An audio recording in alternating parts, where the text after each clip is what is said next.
بسم اللہ الرحمن الرحیم۔ یہ دنیا کا دستور ہے اور اللہ رب العزت کا قانون بھی ہے کہ اگر اللہ تعالیٰ کے لیے کوئی شخص نیکی کا کام کرتا ہے اور دنیا کی نعمتوں کو اللہ کے لیے چھوڑتا ہے تو اللہ رب العزت اسے دنیا اور آخرت کی بھلائیاں اور برکتیں عطا فرماتے ہیں۔ مشہور واقعہ ہے کہ نبی رحمت صلی اللہ علیہ وآلہ وسلم جب ہجرت فرما کر مکہ المکرمہ سے مدینہ المنورہ کی طرف جا رہے تھے تو کفار مکہ نے 100 اونٹ انعام رکھا جو حضور صلی اللہ علیہ وسلم کو لے کر آئے یا معاذ اللہ آپ کو شہید کر دے۔ لوگ دوڑے تلاش میں، یہاں تک کہ ایک سراقہ نامی دیہاتی شخص تھا، اس نے بھی گھوڑا دوڑایا اور نبی رحمت صلی اللہ علیہ وسلم کے پاس پہنچ گیا۔ آپ سمندر کے راستے جا رہے تھے، آپ کے جب قریب پہنچا تو حضرت ابو بکر صدیق رضی اللہ تعالیٰ عنہ نے دیکھا، پریشان ہو گئے، حضور کو تکلیف نہ پہنچائے۔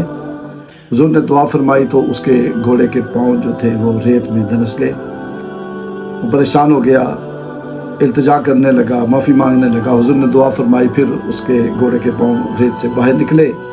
جب نکلے تو پھر اس نے گھوڑا دوڑایا 2-3 دفعہ۔ جب ایسے ہوا، حضور صلی اللہ علیہ وسلم کی بارگاہ میں عرض کرنے لگا، مجھے ایک دفعہ معاف کرو حضور، اب میں آپ کے پیچھے نہیں آؤں گا۔ میرے حضور فرمانے لگے، تو ہمارے پیچھے بھاگ رہا ہے کہ 100 اونٹ ملے لالچ میں، اور میں دیکھ رہا ہوں کہ تیرے بازو جو ہیں ان میں کسرا جو بادشاہ ہے اس کے سونے کے کنگن جو ہے تیرے بازوؤں میں ڈالے جائیں گے۔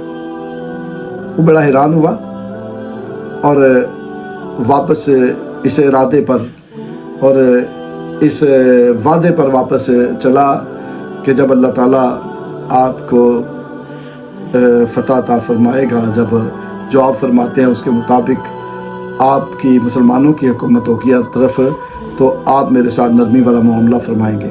آپ نے فرمایا ایسا ہی ہوگا، اور اس نے پھر وعدہ کیا کہ میں بھی آپ کے بارے میں کسی کو نہیں بتاؤں گا۔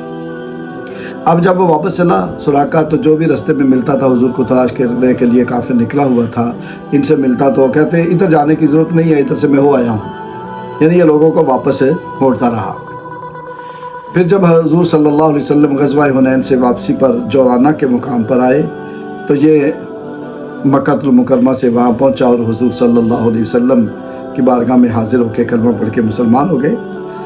اور جب حضرت عمر فاروق رضی اللہ تعالیٰ عنہ کا دور آیا، اس مبارک دور میں جب ایران فتح ہوا، کسرا بادشاہ جو ہے اس کے سونے کے کنگن آئے، تو حضرت عمر فاروق رضی اللہ تعالیٰ عنہ نے اس وقت حضرت سراقہ کو بلایا اور بلا کر وہ کنگن دیے اور کہا، سراقہ یہ کنگن پہن لو۔ مرد پر سونا حرام ہے، نہ وہ انگوٹھی پہن سکتا ہے، نہ مرد سونے کی چین پہن سکتا ہے، نہ لاکٹ پہن سکتا ہے، نہ بازو میں چوڑی یا کنگن پہن سکتا ہے۔ لیکن نبی رحمت صلی اللہ علیہ وسلم ان کے بارے میں فرما گئے تھے کہ میں دیکھ رہا ہوں کہ تو کسرا کے سونے کے کنگن پہنے گا۔ نبی رحمت صلی اللہ علیہ وسلم کے اس فرمان کے مطابق حضرت سراقہ نے سونے کے کنگن پہنے۔ حدیث پاک میں لفظ کچھ یوں ہیں کہ مدینہ منورہ میں جب کسرا کے وہ سونے کے کنگن زیورات لائے گئے اور مسجد نبوی میں حضرت عمر فاروق رضی اللہ تعالیٰ عنہ کے سامنے ڈال دیے گئے تو آپ نے سراقہ کو طلب کیا۔ جب حضرت سراقہ آئے، حضرت عمر فاروق رضی اللہ تعالیٰ عنہ یہ کہہ کر سراقہ کے سامنے کسرا کے کنگن بڑھاتے ہیں، اللہ اکبر، کتنی عظیم ہے وہ ذات جس نے کسرا کے کنگن اتار کر ایک دیہاتی سراقہ کے ہاتھوں میں ڈال دیے، اللہ اکبر۔ اور یہ حدیث پاک صحیح بخاری کی ہے، اور اس حدیث کا نمبر ہے 3906، اور صحیح مسلم میں بھی یہ حدیث پاک ہے، اس کا نمبر ہے 2009۔ اللہ اکبر۔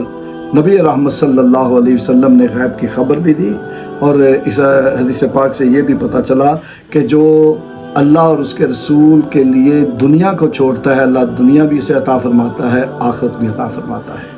دنیا میں سونے کے کنگن مل گئے، آخرت میں جنت اور حضور کا ساتھ مل گیا۔